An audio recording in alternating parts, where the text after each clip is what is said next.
வணக்கம். இது நியூஸ் 18 தமிழ்நாடு செய்திகளை தொகுத்து வழங்குவதற்காக நான் பாலவேல் சக்கரவர்த்தி. செய்திகளை விரிவாக பார்ப்பதற்கு முன்னர் முதலில் தலைப்புச் செய்திகளை பார்க்கலாம். தமிழ்நாட்டில் 1 முதல் 12ஆம் வகுப்பு வரையான மாணவர்களுக்கு அடுத்த மாதம் 6ஆம் தேதி பள்ளிகள் திறப்பு. பள்ளிக்கல்வித்துறை அறிவிப்பு.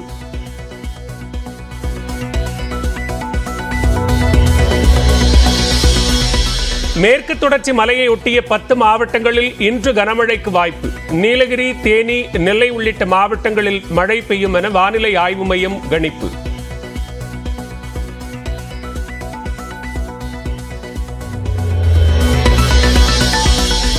தமிழ்நாட்டில் நாளை முதல் கனமழைக்கு வாய்ப்பில்லை. சென்னையிலும் இனி மழைக்கு வாய்ப்பில்லை என வானிலை ஆய்வு மையம் தகவல்.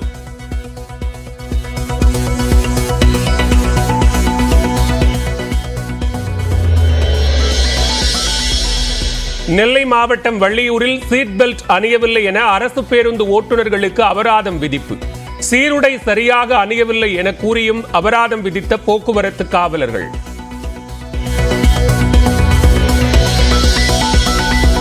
திருவள்ளுவர் தினத்தையொட்டி மயிலாப்பூர் திருவள்ளுவர் கோவிலில் வழிபட்ட ஆளுநர் RN ரவி திருவள்ளுவர் சிலைக்கு மாலை அணிவித்து மரியாதை.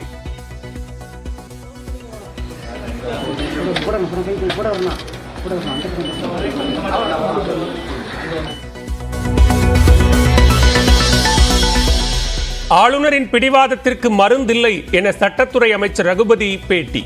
அழைப்பிதழில் திருவள்ளுவர் காவி ஆடையில் இருந்த புகைப்படம் இடம்பெற்றது குறித்து விமர்சனம். காவி உடையை அடிச்சு சர்ச்சைகள் கிளம்பிச்சு. திருப்பி நீங்க காவி உடைன்னு சொன்னா என்னதான் பண்ண முடியும்? அவரை வாதத்துக்கு மருந்து, பிடிவாதத்துக்கு மருந்து கிடையாது.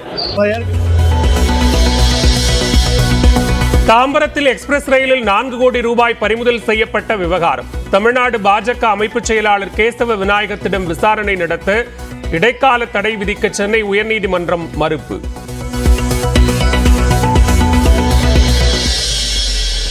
தென் மாவட்டங்களில் சாதிய மோதலை தூண்டிவிட முயற்சிப்பதாக இயக்குநர் ப. ரஞ்சித் மீது குற்றச்சாட்டு. பரமக்குடி டிஎஸ்பியிடம் தென் தமிழக கட்சி மாநில ஒருங்கிணைப்பாளர் பாலமுரளி புகார் மனு.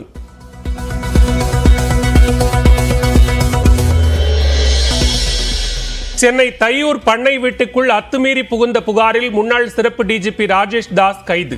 பிரிந்து சென்ற மனைவி பீலா அளித்த புகாரில் காவல்துறை நடவடிக்கை.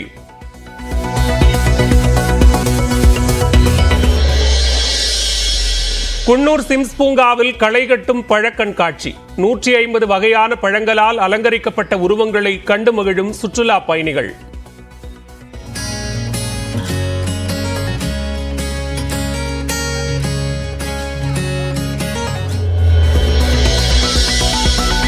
நீர்வரத்து அதிகரித்ததால் பழைய குற்றால அருவி, ஐந்தருவியில் குளிப்பதற்கு மீண்டும் தடை.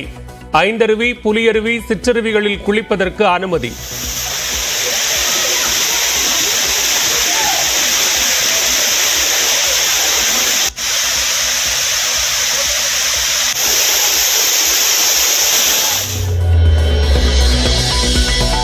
சிவகங்கை மாவட்டம் தேவக்கோட்டை அருகே சிறார்கள் ஓட்டி வந்த இருசக்கர வாகனங்கள் நேருக்கு நேர் மோதி விபத்து. 12ஆம் வகுப்பு மாணவன் உயிரிழப்பு.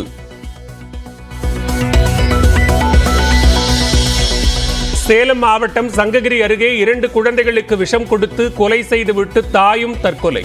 குடும்ப தகராறால் விபரீத முடிவை எடுத்ததாக முதற்கட்ட தகவல்.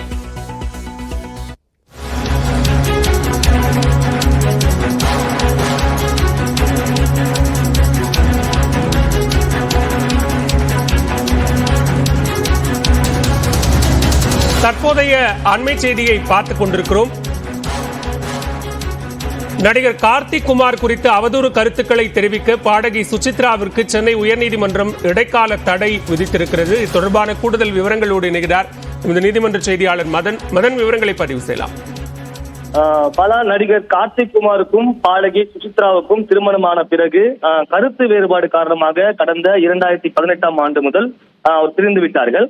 அதன் பிறகு சமீபத்தில் ஒரு செய்தி சேனலுக்கு சுசித்ரா பேட்டி அளிக்கும் போது அவருடைய முன்னாள் கணவர் கார்த்திக் குமார் மற்றும் சக நடிகர் நடிகை குறித்து பல்வேறு கருத்துக்களை தெரிவித்திருந்தார். அது மிகப்பெரிய சர்ச்சையாகவும் ஏற்படுத்தியிருந்தது.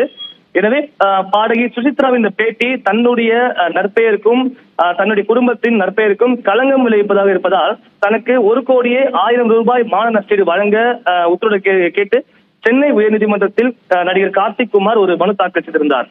இந்த மனுதான் இன்று நீதிபதி பாலாஜி முன்பு விசாரணைக்கு வந்தது. அப்போது எந்த ஒரு ஆதாரங்களும் இல்லாமல் தன்னை பற்றியும் தன் குடும்பத்தை பற்றியும் இது போன்ற அவதூறான கருத்துக்களை தெரிவிக்க சுசித்ராவுக்கு ஒரு தடை விதிக்க வேண்டும் என்ற ஒரு வாதம் கார்த்திக் குமார் தரப்பில் வைக்கப்பட்டது.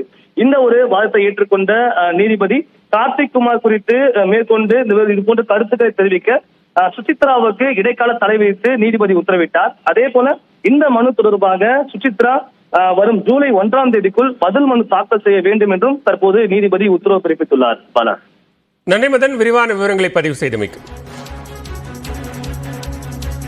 தமிழ்நாட்டில் நீலகிரி, திருப்பூர், கோவை உள்ளிட்ட 10 மாவட்டங்களில் இன்று கனமழை பெய்ய வாய்ப்புள்ளதாக சென்னை வானிலை ஆய்வு மையம் எச்சரிக்கை விடுத்துள்ளது. வானிலை ஆய்வு மையம் வெளியிட்டுள்ள அறிக்கையில் தெற்கு கேரளா மற்றும் அதனை ஒட்டியுள்ள பகுதிகளில் ஒரு வளிமண்டல மேலடுக்கு சுழற்சி நிலவுவதாக தெரிவிக்கப்பட்டுள்ளது.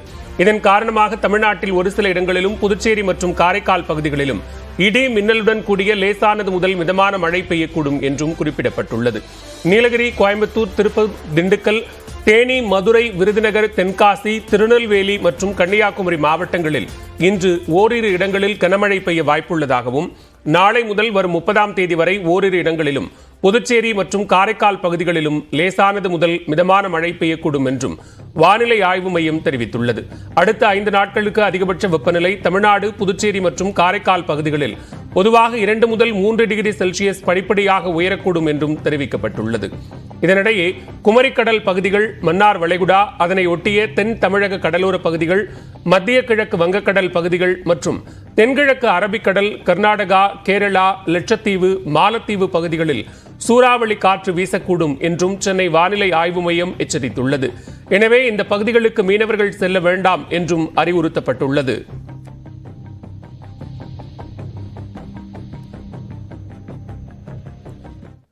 தமிழ்நாட்டில் 1 முதல் 12ஆம் வகுப்பு வரையிலான மாணவர்களுக்கு ஜூன் 6ஆம் தேதி பள்ளிகள் திறக்கப்படும் என அறிவிக்கப்பட்டுள்ளது.